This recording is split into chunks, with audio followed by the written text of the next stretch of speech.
Time of reckoning? Atticus eyed the ominous sky. The beast is here? He is in Texas. Texas? How do you know this? Rorn has foreseen it through the aid of the Dark Trinity. He pointed to the sky where the emblazoned symbol had faded from view. That was the sign that the Geminis are among us. The stag has found his whelp, and it appears further in the eastern sky, indicating Texas. If we don't stop him from turning her to Vixen, the ramifications will prove more catastrophic than the obliteration of Sodom and Gomorrah, the first and last known fusion of a Geminis.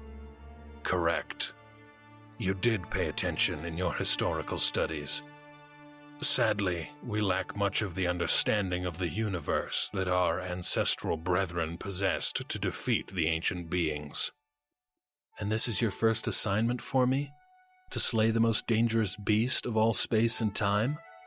Has your aged mind and those of the Order and Court fallen prey to lunacy? No, my boy, but I wish it had. Fear not your worth and skill. You are a master swordsman and have begun to explore and tap the potential granted to you by the traces of your sacred lineage. So it's my skill with a sword and my bloodline that has deemed me as the world's champion?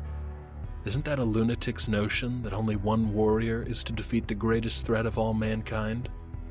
Come walk with me, boy. As your elder, I can officially declare your first orders. You are to only track the beast, discover what ill-gotten reason it has for being here, and learn where his lair is located. A reconnaissance mission? That is my first assignment as a champion? As you said, it would be lunacy to think only one hero can defeat the greatest threat to mankind. But I can slay the beast, and do so better than any other paladin alive today, or in times past or times to come. Perhaps with your twin. But this was never a battle meant to be fought by one solitary warrior. Though the prophesied might have the Order and the Court believe otherwise. Once you've determined where the beast resides, then you will lead a group of warriors into the final battle. But without a twin, do I stand a chance? You will have to take the offerings you have at your disposal now and carry them on your journey. But if the spirit that Ron trusted his destiny with is correct, then there is another. Another who is your twin. Rorn was my twin. There can be no other. So the Order and the Court believed. But even they are subject to human error. A chill seized Atticus's core. I don't understand, Elder. You're my mentor, teacher, and father. Yet I cannot believe you deny that Rorn was the other twin. The pack of junior cadets ran around and through the two of them, chasing an imaginary warg. A boy broke from the ranks, waving and thrusting his sword as he approached Atticus. Selector Atticus! The auburn-haired boy bowed deep. I am overwhelmed to meet you, the appointed twin warrior. The boy looked up, his face bright with admiration. Will you be my teacher someday? Atticus bit his lower lip. He knelt on one knee. I would ask your name. Junior Cadet Eric. Show me the striking arrow stance, Junior Cadet Eric. With flushed cheeks, he nodded. He put his left foot forward. His right leg extended behind. As he whirled and thrust his arm, he stumbled. Rotten roots! I have failed you. Keep training. You'll reach the Tower of Tribulations before long. The boy bowed before returning to find his battling allies. Rotten roots, indeed. Come with me. I have a surprise.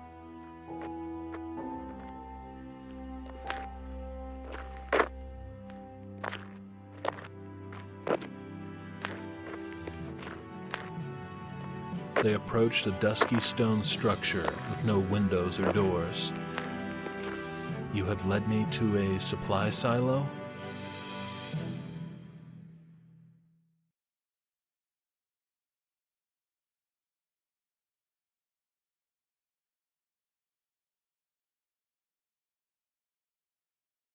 A whelp. Unbelievable. Isaac licked his lips. She walked toward him. The whites of her eyes flashed yellow, then faded back to white. Isaac's breathing deepened.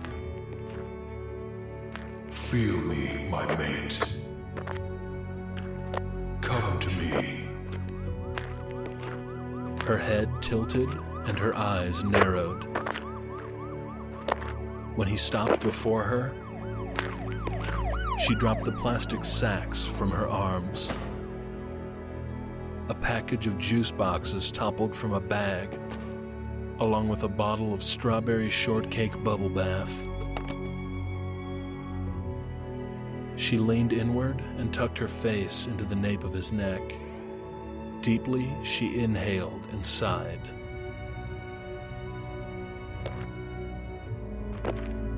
She circled him before pressing her nose into the center of his back. She dropped to her knees, slid his slacks up, and pushed her face against his ankle. She performed the ritual of memorizing and revering in his scent with instinctive perfection.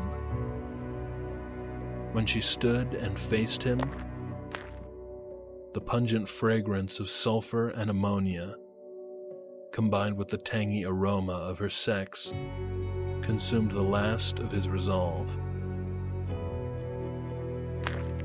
A primal lust compounded in his groin. His arms encircled her waist. Barbs protruded from his tongue. Barbs he used to lash her cheek. Blood poured down her face. She wrapped herself around him and nuzzled the side of her face against his chest. A crimson tribute of blood stained his yellow shirt.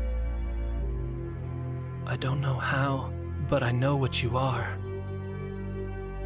Geminous blood and essence surged through her aura. But she knew not what she was, other than the carnal instincts she possessed. A perfectly hidden cub. She will require my unwavering protection until her instincts are fully awakened. Isaac lashed kisses down the bridge of her nose. At the base of her neck, his barbed tongue branded her slick with sweat skin, carving the numeral 2 in their archaic language. He pulled her against him. Their separate auras swirled from their bodies and merged.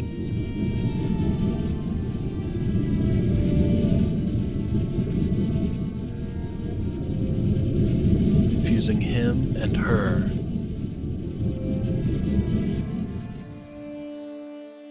As a one-soul being. The whites of her eyes morphed yellow as a warmth touched his own. For every breath I expound, you shall devour. For every breath I release, you shall ingest.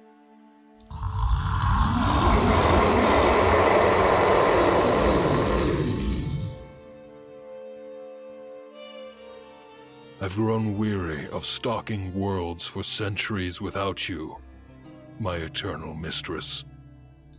Isaac sealed his lips over hers. Tongues tangled. Teeth scraped. He tasted her lower lip. Blood trailed down her chin. His tongue savored the metallic liquid pooled on her salty skin. My Geminis. My love. My twin. Face flushed, breath coming in pants. She tore at the waistband of his slacks, but he stayed her hand. What do the mortals here call you? Lynn. He palmed her cheek where he'd scraped her skin with his tongue. You have much to learn, Lynn.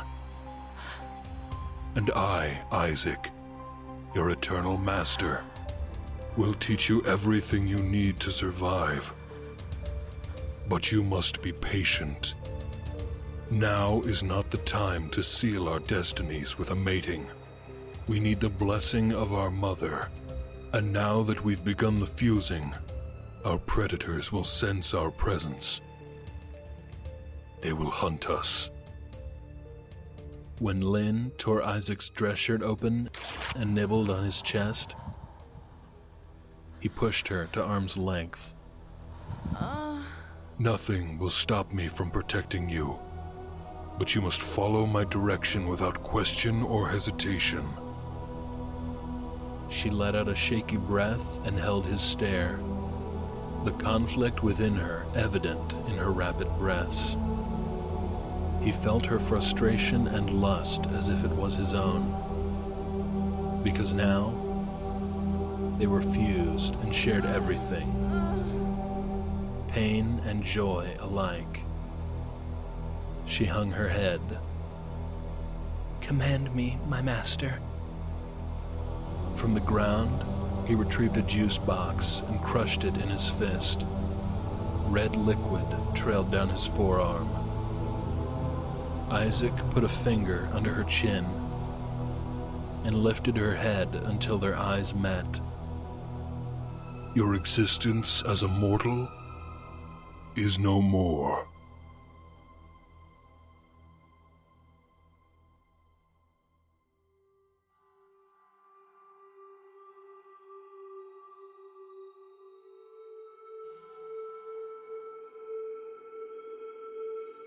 Elder Kai placed his palms on the wall and slid his hands along the rigid surface. Slow, ritualistic circles. The wall glided to the right.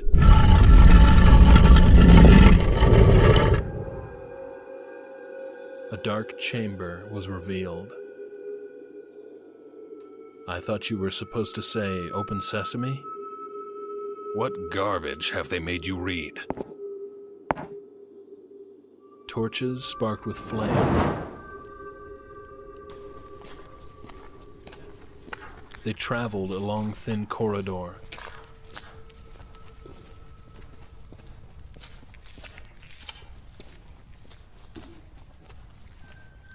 And came upon a large storage bay. Elder Kai swept his arm over the hood of an orange three-wheeled vehicle. My gift to you. Standing in the threshold, Atticus scowled. It's not much bigger than a scooter. The vehicle runs on electricity. It reaches speeds up to 185 miles per hour and can go 500 miles on a single charge. Is it not splendid? You are without word. I am delighted. I am to hunt the most feared cosmic being in existence, a beast of which we know little about, he thumbed. Driving that? Screaming locusts. Has the court no Corvettes or Ferraris? I will even settle for a DeLorean. You should be so fortunate that gratitude was not a subject of study, for you would not rank well. My sincerest apologies. Facing a demon of such caliber as the Geminis does not excuse my desire to do so with such little regard of Mother Earth. If the order is to have me save the world in a souped-up scooter, I shall endeavor to do so.